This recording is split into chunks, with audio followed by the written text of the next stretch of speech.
104वीं रात। जब 104वीं रात हुई तो उसने कहा कि ऐ नेक बख्त बादशाह। जब ज़व अलमकान अपने भाई शरकान के पास पहुंचा तो देखा कि वो आबिद के साथ बैठा हुआ है। ये देखकर वो खुश हो गया और आगे बढ़कर इसकी सलामती पर इसको मुबारकबाद दी। शरकान ने कहा कि हम सब पर इस जाहिद की बरकत का असर है। अगर वो तुम्हारे लिए दुआ ना करता तो तुम्हें कभी फतह ना होती, क्योंकि वो दिन भर मुसलमानों के लिए दुआ करता रहा है। और जब मैं तुम्हारी तकब्बीरें सुनता था तो मेरा दिल मजबूत हो जाता था और मुझे यकीन होता था कि तुम अपने दुश्मनों पर गालिब आ रहे हो। अब ऐ भाई तो अपना हाल सुना। इसने सारा वाकया बयान किया जो उसे मलून हरदूब के साथ पेश आया था और ये कहा कि मैंने इसे कत्ल कर दिया है और खुदा की लानत इसे ले गई है। जब ज़ात अल-दूही ने, जो जाहिद के भेस में थी, अपने बेटे बादशाह हरदूब के कत्ल की खबर सुनी तो उसका रंग जर्द पड़ गया और आंखों में आंसू भर आए, लेकिन उसने उसे पोशीदा रखा। उसने अपने दिल में कहा कि मसीह के कसम, मेरी जिंदगी बेकार होगी अगर मैंने इसका दिल इसके भाई शरकान पर ना जलाया हो, जिस तरह के इसने मेरा दिल ईसाई मिल्लत और सलीब के पुजारियों की पुष्ट पनाह बादशाह हरूब पर जलाया है। लेकिन ये बातें उसने अपने दिल में ही रखें।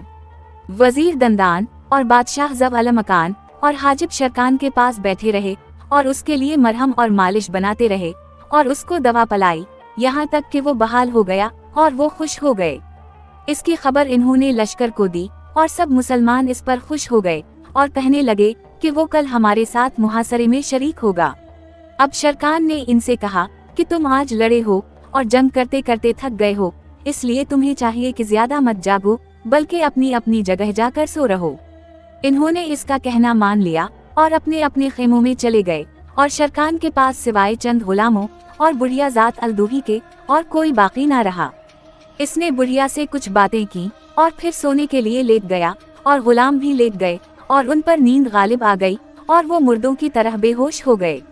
यहाँ तक तो शरकान और इसके गुलामों का किस्सा हुआ, मगर उनके सो जाने के बाद बुढ़िया ज़ात अल-दूही अकेली जागती रही और जब देखा कि शरकान नींद में डूबा हुआ है तो वो फौरन उठ खड़ी हुई और मालूम होता था कि गोया वो गंजी पछनी या चित कबरा सांप है। और उसने अपनी कमर से जहर आलूद खंजर निकाला, जिसकी जद से पत्थर भी पिघल जाता, और उसे खींचकर शरकान के पास पहुंची और इसकी गर्दन पर चलाकर इसे ज़बा कर डाला और इसका सर तन से जुदा कर दिया। इसके बाद वो दौड़कर गुलामों के पास गई जो सो रहे थे और उनकी गर्दनी भी काट डालें, इस डर से कि कहीं वो जाग ना पड़े। फिर वो वहां से निकलकर बादशाह के खेमों के पास गई और देखा कि पहरेदार अभी तक सोए नहीं हैं, और वहां से फिरकर वजीर दंदान के खेमे के पास पहुंची, मगर देखा कि वो कुरान की तिलावत कर रहा है। वजीर ने इसे देखकर कहा कि ए जाहिद आबिद मरहबा। जब उसने वजीर को ये कहते सुना तो उसका दिल कांपने लगा और उसने कहा कि उस वक्त मेरे इस जगह आने की वजह ये है कि मैंने एक वली अल्लाह की आवाज़ सुनी है और मैं इसके पास जा रहा हूँ। वजीर ने अपने दिल में कहा कि वल्लाह आज रात में इस जाहिद का पीछा करूँगा, और उठकर पीछे हो लिया। जब इस मिलौना ने इसके पाँव की आहट सुनी और उसे यकीन हो गया कि वो इसके पीछे आ रहा है, तो वो डरी कि कहीं इसका राज ना खल जाए, और वो अपने दिल में कहने लगी कि अगर मैंने उसको कोई चकमा दिया तो मेरी फजीहत हो जाएगी।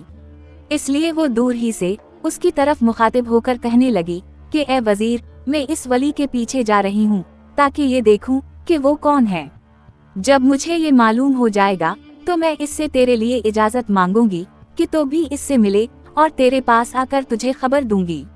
अगर इसकी इजाजत से पहले तो मेरे साथ चले तो मुझे अंदेशा है कि कहीं वो मुझसे बेजार ना हो जाए। जब वजीर ने ये सुना तो शर्म के मारे उसे कुछ जवाब ना दिया और उसे छोड़कर अपने खेमे की तरफ चला गया और सोने का इरादा किया, मगर नींद ना आई और ऐसा मालूम हुआ कि दुनिया इस पर टूटे पड़ती है। अब वो उठकर अपने खेमे से बाहर आया और दिल में कहने लगा कि चलो शरकान के पास चलकर सुबह तक इससे बातें करें। ये कहकर वो चल दिया और शरकान के खेमे में गया तो क्या देखता है कि खून के नाले बह रहे हैं और तमाम गुलाम ज़बा किए हुए पड़े हैं। ये देखकर उसने ऐसी जोरदार चीख मारी कि सब लोग जाग पड़े और उसकी तरफ दौड़े और देखा कि खून बह रहा है और वो वावेला करने लगे। अब बादशाह ज़व अलमकान की आंख खल गई और उसने पूछा कि क्या खबर है। लोगों ने बयान किया कि तेरा भाई और उसके गुलाम कत्ल हो गए हैं।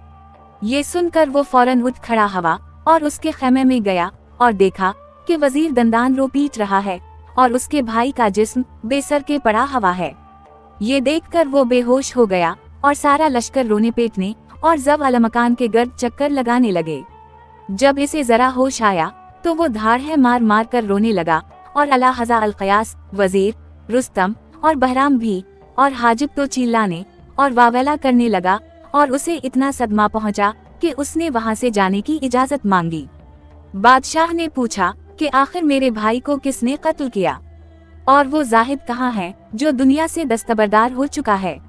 वजीर ने कहा कि ये आफत इस शैतान जाहिद की बर्पा की हुई है।